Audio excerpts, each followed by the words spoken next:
Siang tadi, tim SAR gabungan berhasil mengevakuasi satu jenazah warga yang menjadi korban longsor. Jenazah korban ditemukan pada area A2, tertimbun material longsoran. Jenazah tersebut kemudian dikenali sebagai perempuan bernama Karsina, 46 tahun. Tidak lama, jenazah korban dibawa ke Rumah Sakit Umum Daerah Majenang untuk diidentifikasi. Kemudian pada sore hari, tim SAR juga menemukan satu sosok jenazah korban. Dengan demikian, jumlah korban yang ditemukan berjumlah 13 orang, sementara 10 orang lainnya masih dalam pencarian.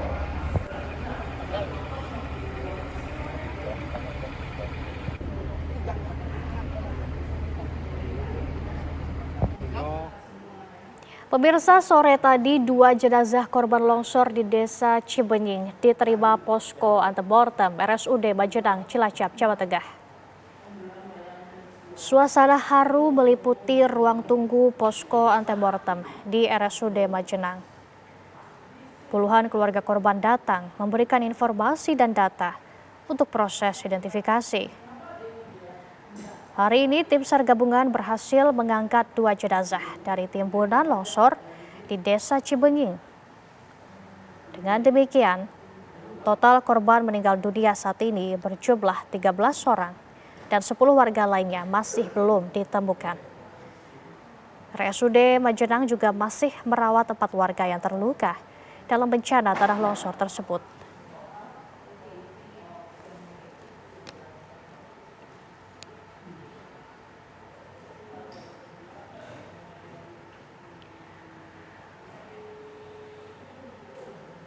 Pemirsa, hari ini tim SAR gabungan berhasil menemukan dua jenazah korban dari timbunan longsor yang melanda dua dusun di Desa Cibenying, Cilacap, Jawa Tengah. Total korban meninggal dunia menjadi 13 orang dan 10 orang lainnya masih belum ditemukan. Kita perbarui informasi tentang bencana longsor di Cilacap, Jawa Tengah bersama Bapak Brian Gautama, Koordinator Lapangan Basarnas Cilacap, dan Aditya Triwahyudi yang siap dengan laporan langsung dari RSUD Majenang. Pertama kita simak laporan Aditya Triwahyudi terlebih dahulu. Aditya, silahkan sampaikan laporan Anda. Ya, Sofia dan pemirsa, tim SAR gabungan kembali menemukan korban yang tertimbun tanah longsor di Desa Cibenying, Kecamatan Majenang, Cilacap, Jawa Tengah. Kedua jenazah kemudian dievakuasi ke posko antemortem yang berada di RSUD Majenang.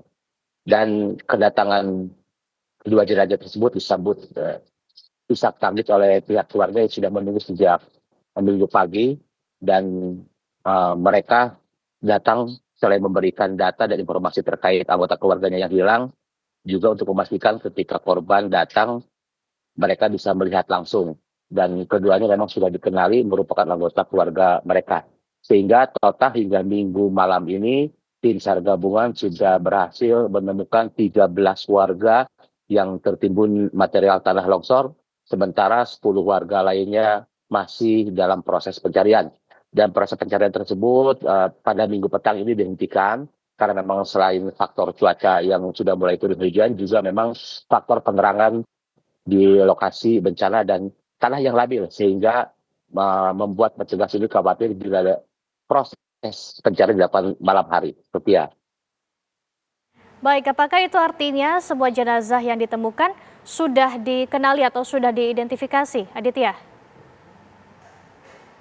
Ya, keterangan dari petugas yang berada di pos antemortem bahwa ketiga jenazah tersebut memang sudah dikenali dan sudah diambil oleh pihak keluarga mereka masing-masing.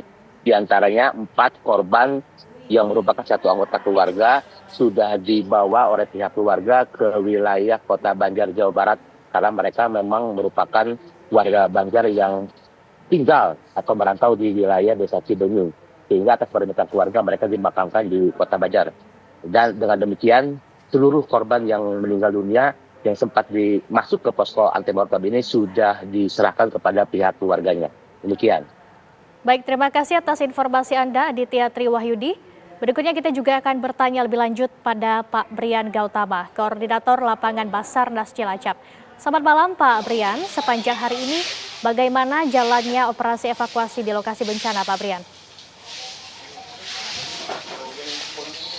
Selamat malam Mbak Laura, selamat malam pemirsa TV One semua.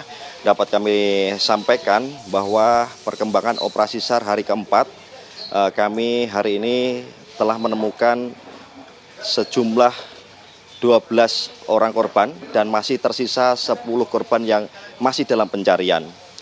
Pencarian hari ini alhamdulillah kami tim SAR gabungan, Basarnas, BNPB, BPBD, TNI Polri serta seluruh potensi SAR yang terlibat ya berhasil menemukan 2 korban di workset A2 pada pukul 12.03, kemudian di workset A1 pada pukul 14.58 serta beberapa body part. Demikian yang bisa kami sampaikan. Baik, untuk 10 korban yang masih belum ditemukan, Pak Brian, kendalanya apa saja dan apakah ada rencana untuk perluasan wilayah pencarian, Pak? Ya, untuk hari ini, untuk worksite atau area pencarian, ini kami bagi menjadi 4 worksite. Yang pertama A1, sektor A kami bagi menjadi 2, sektor A1 dan A2. Sektor B kami bagi sektor B1 dan B2.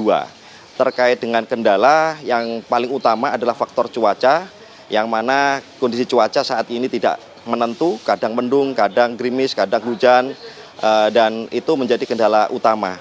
Selain itu juga faktor tanah di area crown atau mahkota itu masih terdapat beberapa rekahan-rekahan yang cukup lebar, yang itu menjadi potensi bahaya bagi kami. Untuk keamanannya maka kami menempatkan beberapa titik sebagai titik pengamatan oleh safety officer, sehingga safety officer tadi ketika ada kondisi-kondisi darurat yang diakibatkan oleh runtuhnya tanah yang tidak stabil tadi ataupun kondisi hujan yang tiba-tiba datang, bisa memberitahukan kepada tim SAR yang sedang bekerja di area bawah.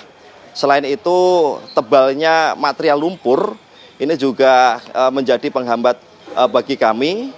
Kemudian juga tanahnya ini relatif lembek karena kemarin diguyur hujan dan hampir setiap sore sampai malam itu diguyur hujan yang sangat deras. Sehingga seperti hari ini yang kami laksanakan, untuk pelaksanaannya adalah kami harus membuat bantalan-bantalan dari kayu sehingga eksavator itu bisa bergerak menuju titik-titik yang kami tentukan berdasarkan hasil penilaian kami dengan menggunakan drone, dengan menggunakan K9 dan dengan pengamatan secara langsung. Demikian. Baik Pak Brian, kami doakan semoga proses evakuasi berjalan dengan lancar dan bisa cepat selesai Pak Brian. Terima kasih atas informasi Anda Pak Brian Gautama. Sebelumnya ada rekan Aditya Triwahyudi mengabarkan langsung dari Jawa Tengah. Terima kasih, selamat malam.